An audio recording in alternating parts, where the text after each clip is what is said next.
And welcome back to more Super Mario Sunshine! So last time, we collected the blue coins and 100 coin shine sprite of Delfino Plaza. So this time we're starting out with another very well-known shine sprite for all the wrong reasons. There are a lot like this in this game, but first of all, we need to collect a banana because we need Yoshi. Our goal is to get to the island with the golden bird and also the stranded Pianta. The problem is, because Yoshi can't swim, we have to find an alternate way to get there. So we actually need to go to that island first, either by riding that boat, or taking this tunnel over here. So, the reason why people don't like this level is partly because the level itself is very challenging, and partly because just getting there is really tedious. Basically, we have to ride another boat over to the platform with the 100 coin shine sprite. By the way, this is how you can get there without the rocket nozzle. I don't recommend it though because of how long this takes, but that is still an option. And once we get to that platform, we have to take a third boat out to the actual island we need to go to. It takes a really long time. If you fall into the water, you have to start over, and if you get a game over in the actual level, or you exit the level for whatever reason, you have to go through this entire process every time you want to enter this level. It's not great, and I suppose this is a good time to talk about something that's been on my mind lately. This game is really interesting to me because compared to basically every other 3D Mario game, I think this is easily the most divisive one. A lot of people really like Sunshine, myself included. A lot of people really don't like Sunshine, but the thing is, I really can't blame anyone for not liking this game because it does have quite a few problems. A lot of people don't like the controls because they're so loose compared to the other 3D Mario games. A lot of people dislike the amount of padding with the blue coins. There are a lot of really frustrating or annoying levels. So yeah, I get why this game is so divisive, even though I really like it, and frankly, I think I like it as much as I do because I grew up with this game. I've been playing this game for so long that a lot of the problems, while I still recognize them, they don't really get in the way of my enjoyment of the game. And I feel like if someone were to play the game for the first time, especially now that it's temporarily on the Nintendo Switch, more people are getting to finally experience this game, and the reactions have been kind of all over the place. I feel like this didn't really happen with 64 or Galaxy as much because 64 has already been re-released so many times, and Galaxy was on the Wii, where most people who wanted to play Galaxy already have, because of how well the Wii sold. But because the GameCube was very unsuccessful, and Super Mario Sunshine was only recently re-released for the first time, a lot of people never got a shot to play this game back in the day, and now that they do have a chance to play, are kind of underwhelmed because of the various frustrating aspects of it. But that got me thinking about the GameCube in general. I feel like the GameCube's library, more than most consoles, has that kind of polarizing element. A lot of people grew up with GameCubes, and played a lot of the really big games on it. So, I'm definitely one of them because the GameCube was one of my first consoles, so I really like games like this, and Kirby Air Ride, and Mario Kart Double Dash, but I'm not sure how well those games hold up. Because a lot of games on GameCube I feel like have problems like this game does, and I feel like if you don't have a certain element of nostalgia, those problems become a lot more apparent. So these games are interesting to me because they never sold very well, not that many people actually played them, so I feel like they're simultaneously kind of overhyped, but also very overlooked at the same time. The people who played the game really like them, but not that many people actually played games like this.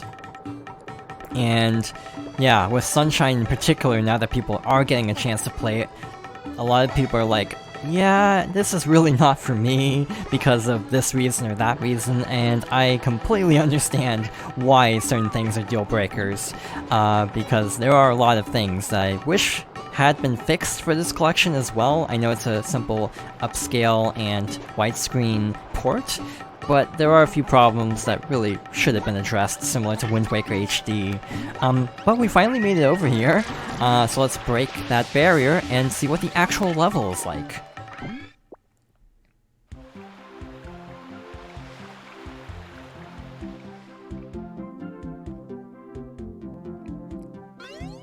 So the level itself also sucks. This is a poisonous river with 8 red coins, so we have to carefully navigate with F.L.U.D. in order to collect all 8 without falling into the water or spending too much time here, because the lily pad will gradually disintegrate because of the poisonous water. This is definitely one of the tougher Shine Sprites, especially for people playing the game for the first time. There is an extra life there, make sure to get it if you're struggling, because if you game over, or if you take that warp pipe, you basically have to go through that entire process with Yoshi all over again, and I do not recommend doing that. So sadly, we missed the red coin, but luckily there is still a way to get it. If you hover low enough, this is very scary by the way, if you hover low enough, you can pick up the red coin.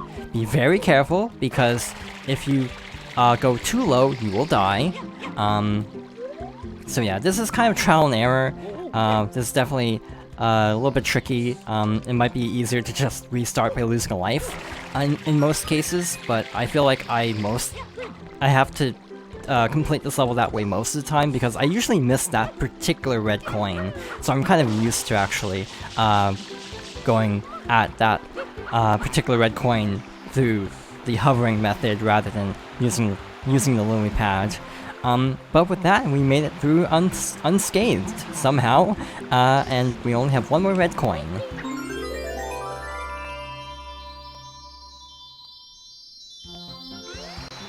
This is yet another level that's definitely not easy in the slightest, and even I'm kind of surprised we managed to get through there as easily as we did, but we have our Shine Sprite.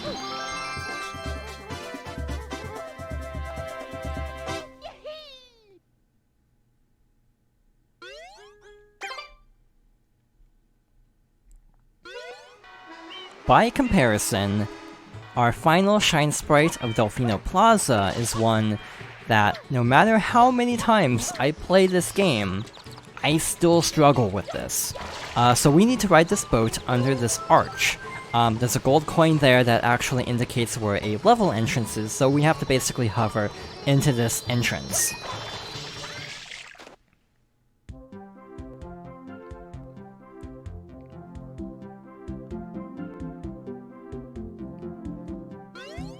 And welcome to the Pachinko machine.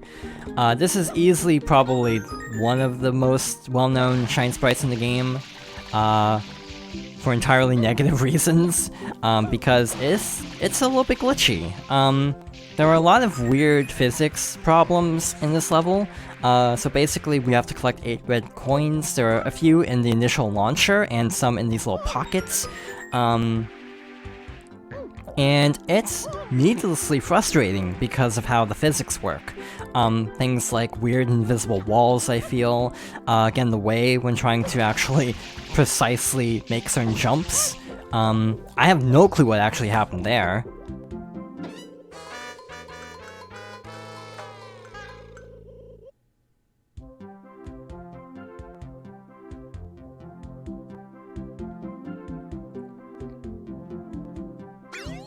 So yeah, this level's kind of bad.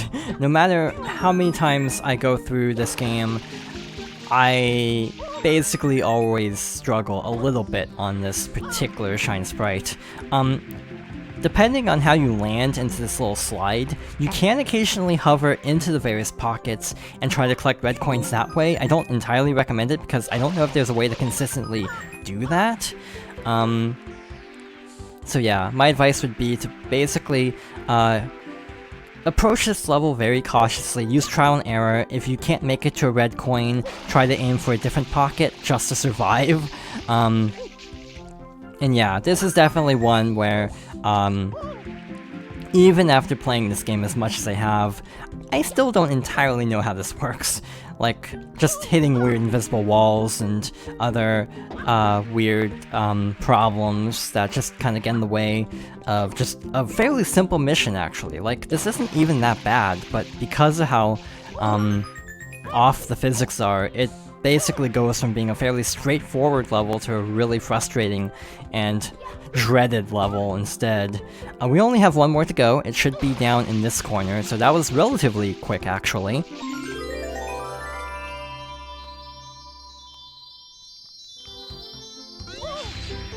As maligned as this level is, that was relatively smooth, actually. But now we saw the fun part of trying to actually reach the Shine Sprite, like so.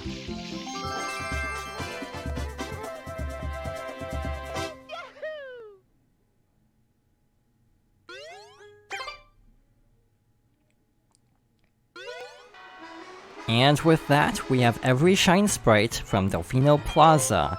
So I think, next up, we'll return to Bianco Hills.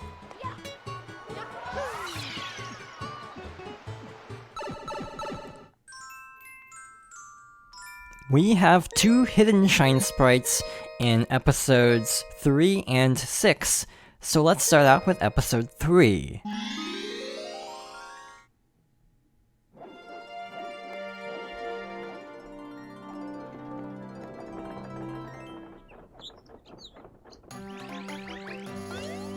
So basically, we have to go all the way back to the hillside cave, like we did before, and once we enter the level, there should be something different. Actually, a couple things that are a little bit different. We'll be worrying about the blue coins and 100 coins next time. Hopefully we'll be able to get them all at once, because this level is actually very nice in that basically all of the blue coins can actually be collected in one particular episode, which is not the case in basically every other area. So yeah, Delfino Plaza and Bianco Hills are unique in that way, where you can basically get all the blue coins without having to... in the case of the Plaza, that makes sense because it's a hub, but in this particular case, in Bianco, it's kind of unusual being able to collect them in one specific spot. But with that, let's see what's inside.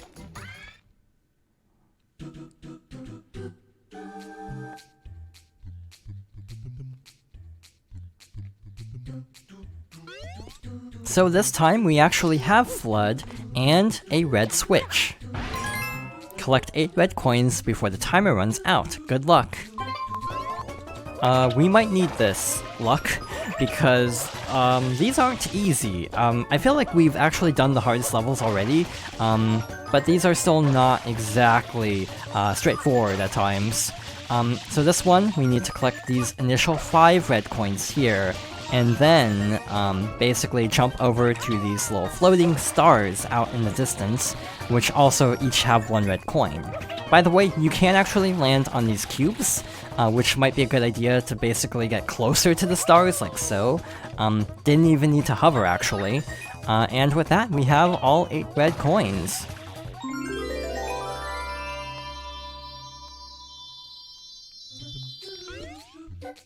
Just a word of advice, because I feel like I have seen playthroughs where this has happened.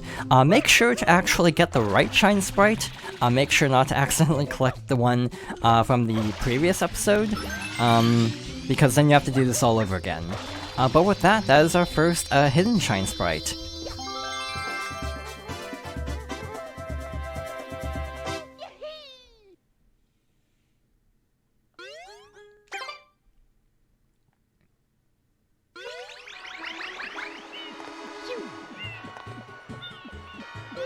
And next up is episode 6.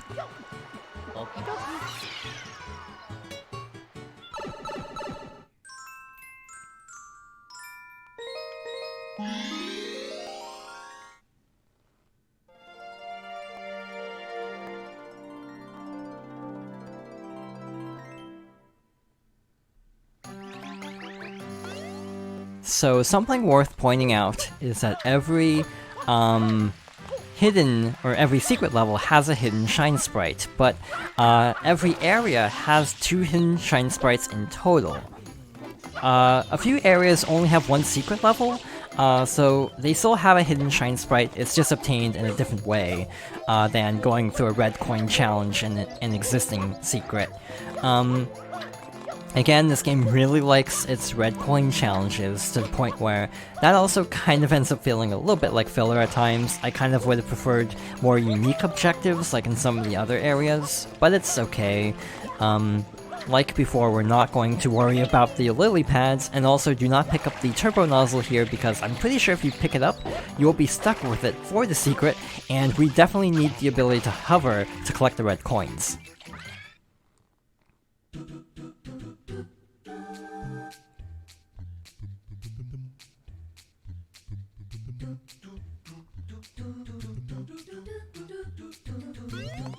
So, by comparison, this stage is fairly intimidating, so let's see how this goes.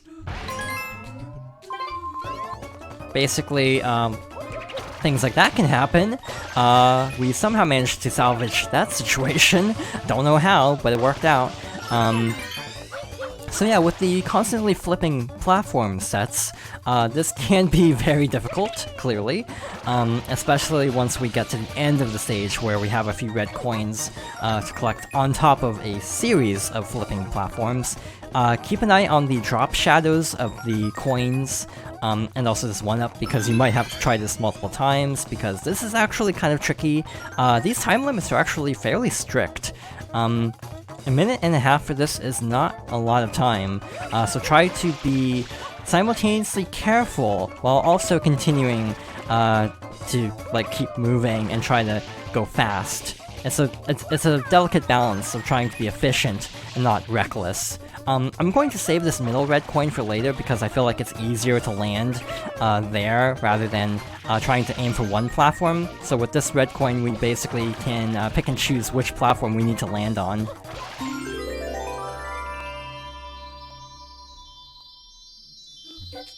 Because once the cutscene plays, we still need to actually make it to solid ground. That was scary, but it worked out, so I'll take it. Not an ideal run, but it worked out.